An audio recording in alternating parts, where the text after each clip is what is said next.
עליה שיר שלכת והיא עומדה דומם דומם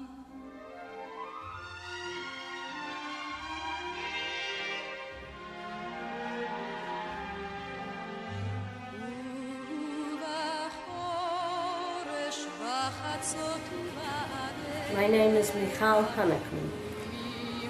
I've been Michal Honnekman for almost 10 years. But for 27 years, I was Michal Goldstein. In 1976, I married Zvi Goldstein. We were kids, 19 and 20. We always used to say we raised each other. We were such kids. And then we raised two children, a son, David, and a daughter, Chana. In 1992, we made Aliyah to Israel with our two children who were 9 and 12. And I always said, even to this day, it was an Aliyah success story. We made Aliyah so that our children should grow up in a Jewish world, should marry Jews, and they have. And thank God I now have two grandchildren from my daughter Hannah, Eitan and Adam, who are now, Eitan is 7 and Adam is 9. And B'ezrat Hashem, my daughter is expecting a third child. And I know her father would be very proud of her. In 2003, we married off two children. Chana got married, in fact today is her anniversary, Rosh Chodesh Adar. She's married 11 years. 4 months later, our son David got married to Sarit. It was June 19th, 2003. They had a beautiful wedding in a Gan Irura, and all of our friends were there, including my current husband, Yehuda. And Zvi was at his happiest. He was so proud of his son, who was a chayal at the time, that he was getting married and that we had married off two children. We turned at the end of the evening and said to each other, we did it! We married off both children. And Zvi was handicapped, and he wasn't a person you normally see dancing. But that night, he danced.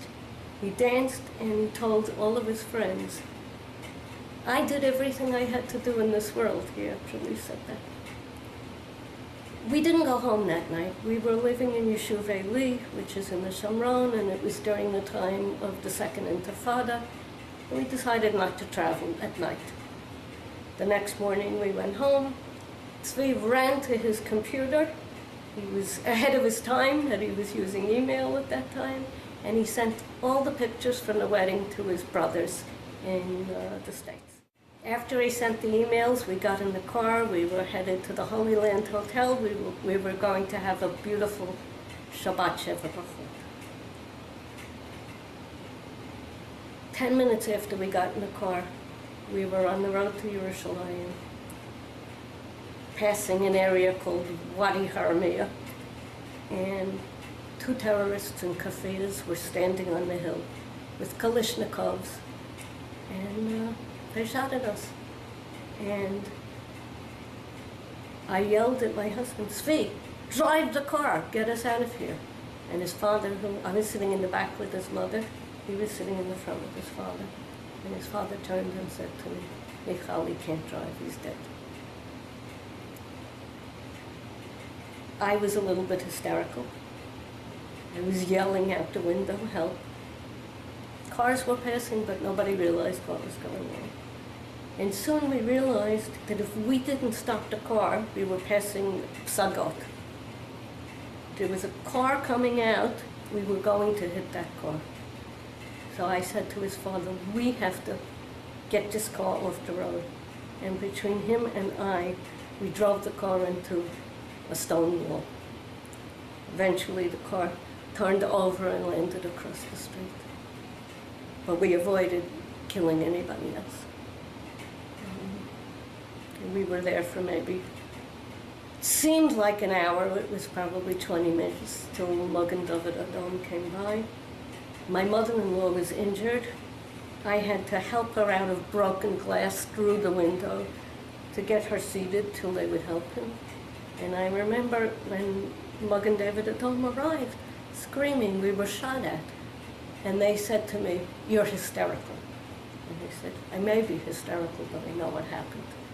And later, when the police and the army found the vehicle, there were 32 bullets from Kalashnikov in the car itself. For some reason, Svi was killed instantly. The light had gone out of his eyes instantly.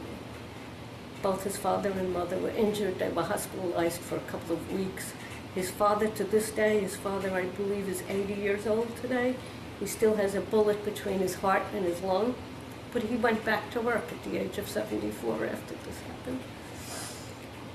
His mother had injuries that took a lot of surgery to recover, and I was the only one. I had some small glass injuries, my ribs were cracked, but no bullets. It was a Friday afternoon. We ended up in Hadassah in Kerem. And I knew what had happened, but nobody told me so right away. By the time they came and told me that Svi was gone, my reaction was, then I'm closing my eyes and I'm going to be gone too. Until my daughter said, Ima, you can't do that, we need you. Over the next several months, I realized that my matara was that I had to find who really needed me. And it took about a year and a half, but I did. And about a year and a half after Svi was killed, in October of 2004, I married Yehuda Hוניקמן, who was Svi's good friend. Personality, Svi was born handicapped. He had a mild case of cerebral palsy. He had many, many surgeries. As a child, he had to learn to walk, I think 5 times in his lifetime. But he was a fighter. He never gave up. One of the things he used to say as an adult is that when he was behind the wheel of a car, he felt equal to everybody else. So in a way, it was maybe bashert that he was killed behind the wheel of his car, where he felt like an equal. In addition to that, he had an absolutely wonderful sense of humor. Everyone who knew him couldn't help laughing when they were with him. He also had a great love for Israel from the time of the Six-Day War, when he always knew he wanted to make Aliyah someday. And he had an infinitesimal love for his children. To their embarrassment, in a way, he always kept in touch with them 10 times a day, calling them more than they would have liked him to see that they were all right. That was his. And like I said, the day of his daughter's wedding, he cried like a baby. The day of his son's wedding, he said, I'm not going to cry. And in fact, during my period of what I would call recovery, I started writing. Actually, I spent the week of the Shiva at the home of my daughter's in-laws. And when we got up from Shiva, we went for Shabbat to my son's in-laws. The night before we were going to make Aliyah Lekever, my machatenist, whose house I was staying in, said, Michal, you have to write a list of what you have to do in the coming week. She gave me a block and a pen, and I said, yes, I'm going to write the list. 20 minutes later, she comes back and she says, did you write the list? And I looked down at the block, and I said, no, I wrote a poem. It's called Poem Written the Night Before Aliyah Lekever. Svi, my love, my dearest and best friend, to say that I will miss you is almost absurd. This last week I have walked as if in a dream, seeing without seeing, hearing without hearing. Svi and Michal, we were one entity, one heart.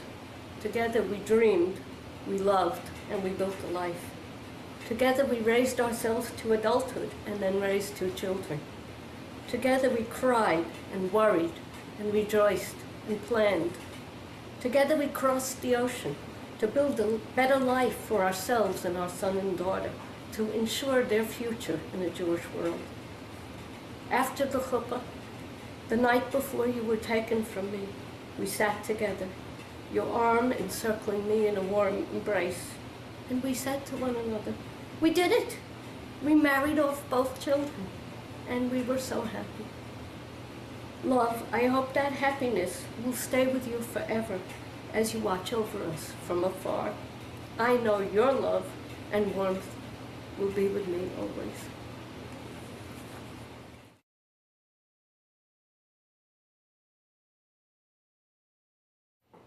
This poem that I just read is what started me on writing a diary, which I worked on for the first 9 months of the year of mourning.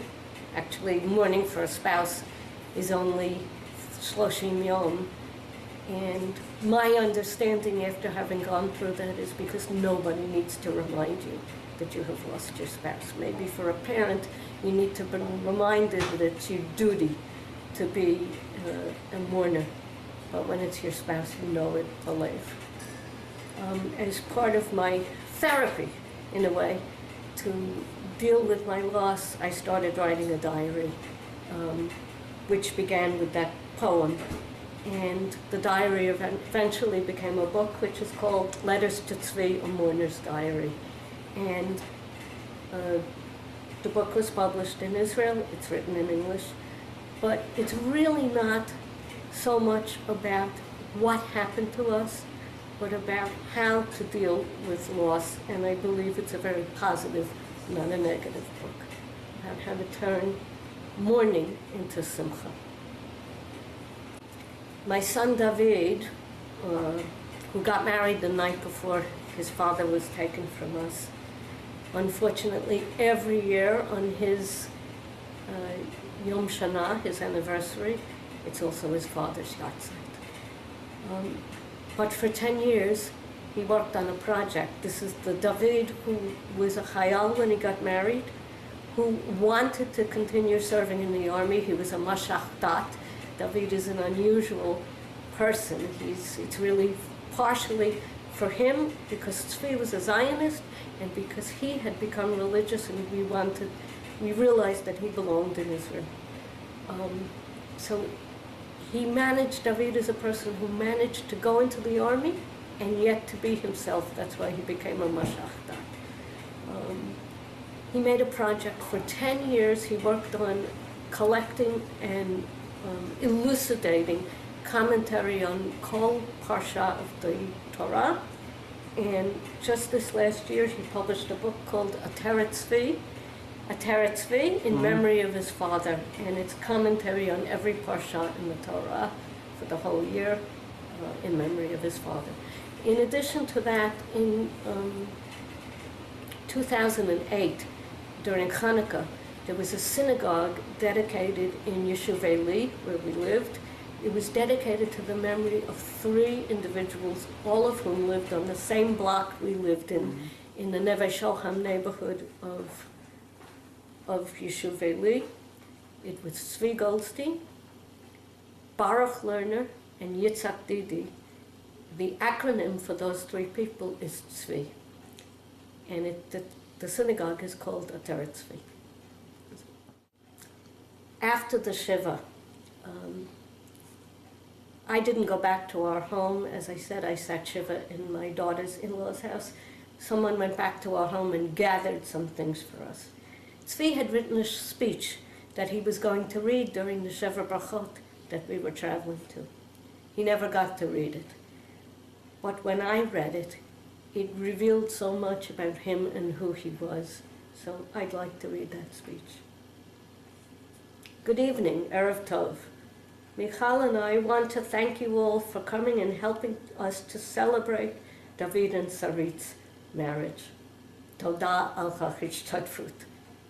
I'm sorry, but the rest of this short speech will be in English because I know that none of you understand, that most of you understand English, and none of you really want to hear Hebrew with a thick Brooklyn accent. In any event, I'm going to keep my remarks short, unlike my son did last night.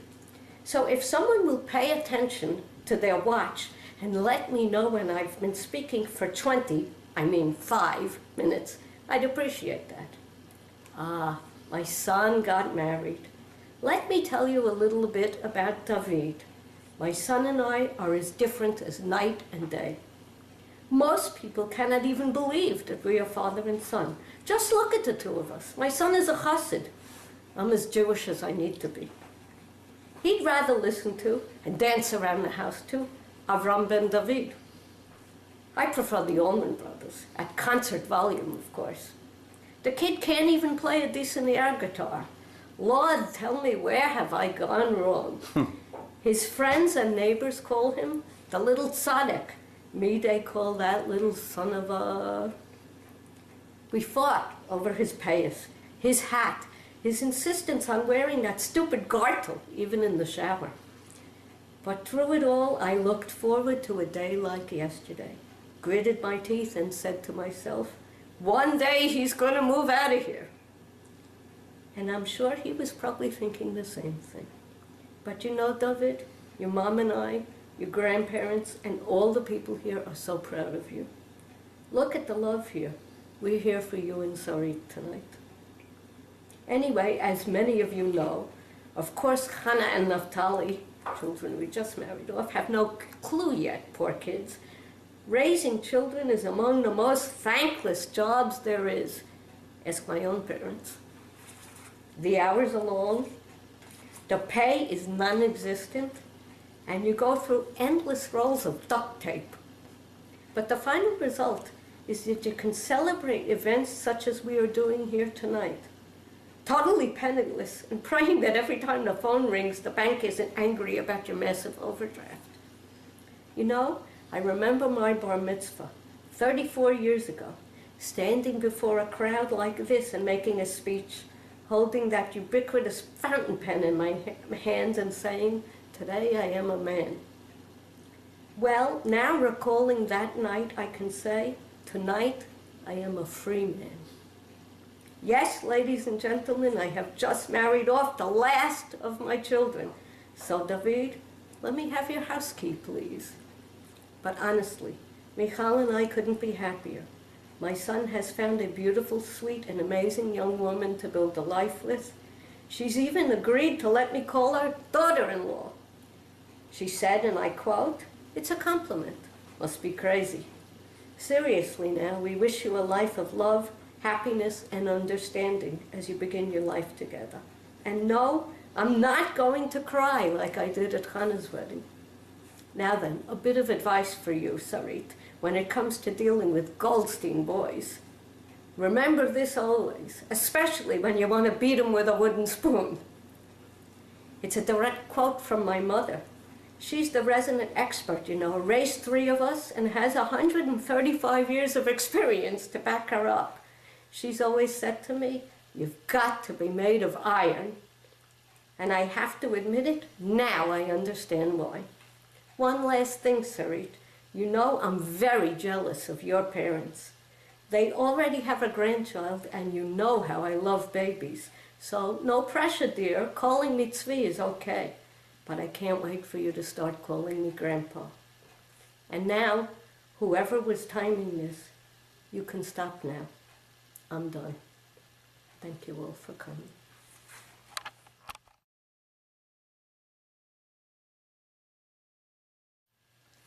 As I said before, in the year after I lost Tzvi, I sort of decided it was my mission to decide why I was the only one who not only wasn't killed, but didn't even have a bullet. And I decided that my mission was to find who needed me. And of course, my children needed me. But at the age of 47, I decided I wasn't ready yet to just be a grandmother in the future. I still needed to have my own life. In fact, I recall that one of the hardest decisions to make in Israel, you put up the matzeva at the Shloshim, only 30 days after you've lost your spouse.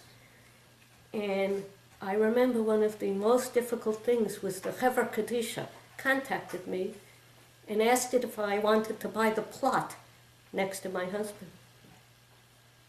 And that was a very difficult question to answer because I knew I wanted to go on with my life and not to decide then where I'm going to be buried someday.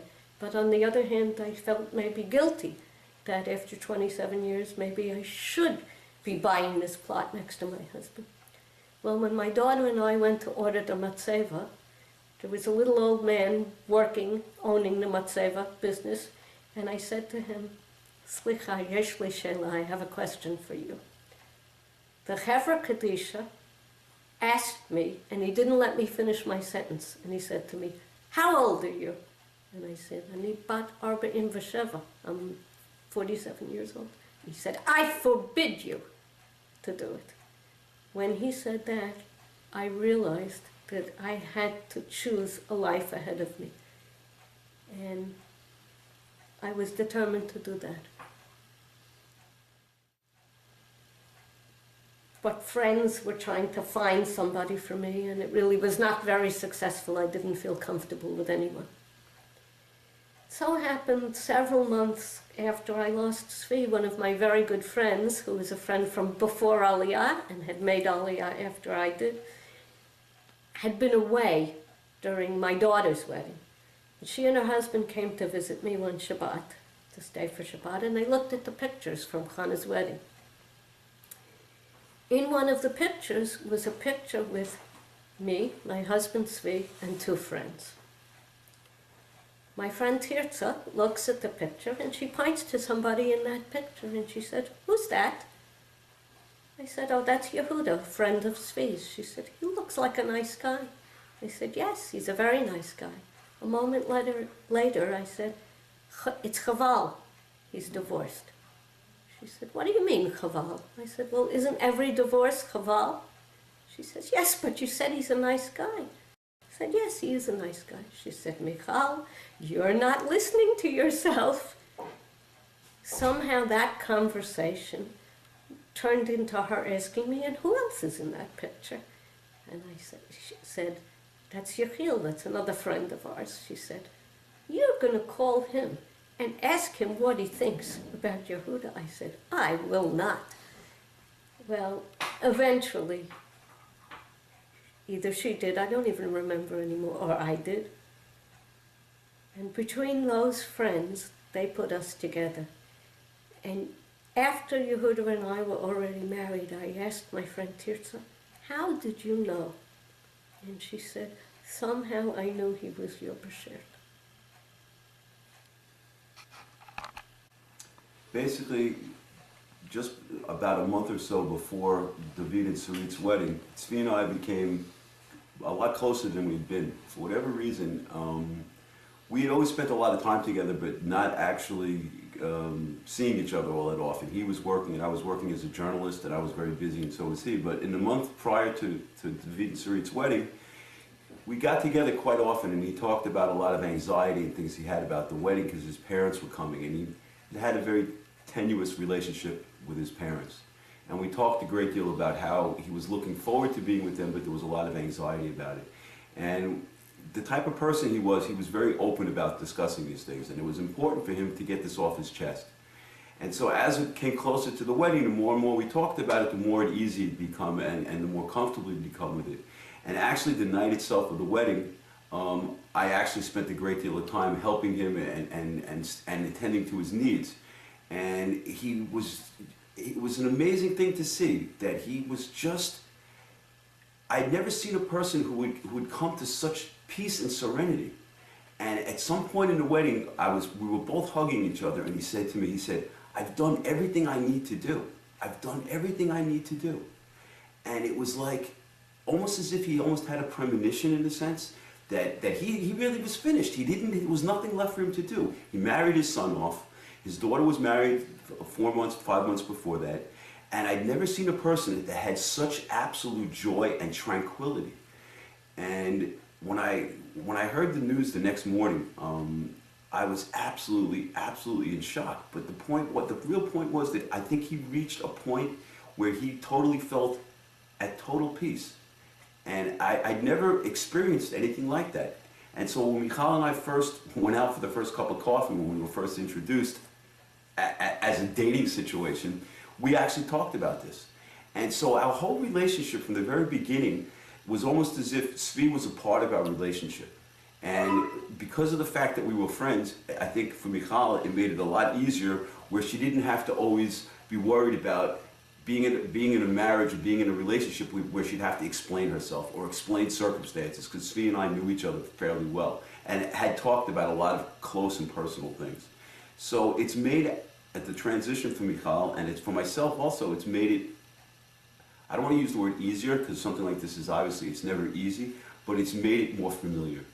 And even to the point when we were about to get married, and we were sitting in the Rav's office, we asked a question to the Rav, what happens after we're married with regard to Michal, whether or not she should go to the kever, whether or not she should actually participate in a yortzeit or not. And the Rav said to us that once you're married, you really shouldn't do those things. And I said, yeah, but what about if I want to go to the kever? And if I want to do something for the yortzeit? And so that's the way it's been for the almost 10 years we're married. That when it came to going to the kever, the first time that we both went to the kever together, we both actually kind of like told him what was going on and where we were at and that we were going to be getting married. And it was like almost a relief in a sense, that there wasn't this sense that maybe other people may have to go through where you're starting a new life and there's a sense of guilt or there's a sense of uncomfortableness. That wasn't the case. So it really is all min hashamayim. This whole story is really min hashamayim that we were put together, because I had been divorced for about a year, and as Michal said, for herself, she was looking, she wanted to move on in her life, she wanted to make a life. There was a reason why she was left whole physically, and she needed to share that with somebody. And I also was in a position after being married for over 20 years, didn't want to just end and not continue in life. So it really was a blessing and a bracha that the two of us were brought together by this friend of ours. And thank God we've had this type of relationship ever since. And we continue to go to the kever whenever we're at Ba'aretz. And we go because it's important for both of us. So it's been, like I said, a real blessing and a real bracha that we've been able to do this. And it keeps his memory alive. And the fact that Michal also knows my parents and knew my parents before and knows my children and I know her children, it made it a lot easier of a transition. So, I mean, in a nutshell, everything, as we know, is from God's plan. And we see this every day in our lives, in our personal lives and everything around us. And also in your names. Well, yeah, it's interesting. When I was one of the milavim at the funeral, and when I was sitting in the van going to the site of the kever, I looked on the placard, and I didn't realize it was a card, and I didn't realize I never knew his father's Hebrew name, and his name was Tzvi ben Yehuda, and my name is Yehuda ben Tzvi. So it was just this entire closing of a circle, you know, and it's been like that since we've been married. It'll be almost 10 years. So it's a real blessing, you know, it really truly is. I remember saying to my children, after the chesed, before Tzvi was actually buried, that your father has been taken from us, but his love, his warmth, his sense of humor, and the courage he had in his life will remain with us always. And I hope that that's what they remember and will teach to their children about their father. He was a man who never backed down from a challenge, both in his physical disability, that he didn't let stop him from doing anything and everything he wanted to in life, from learning to walk again, driving a car, getting married, raising children, making a career, making aliyah. His love for Israel. In fact, when they dedicated the synagogue at Eretz Tzvi in Israel, I remember saying in the speech that I had to make that it's very appropriate that a synagogue was named after Tzvi, because I always said his heart was like a Beit Knesset, full of love and open to every Jew.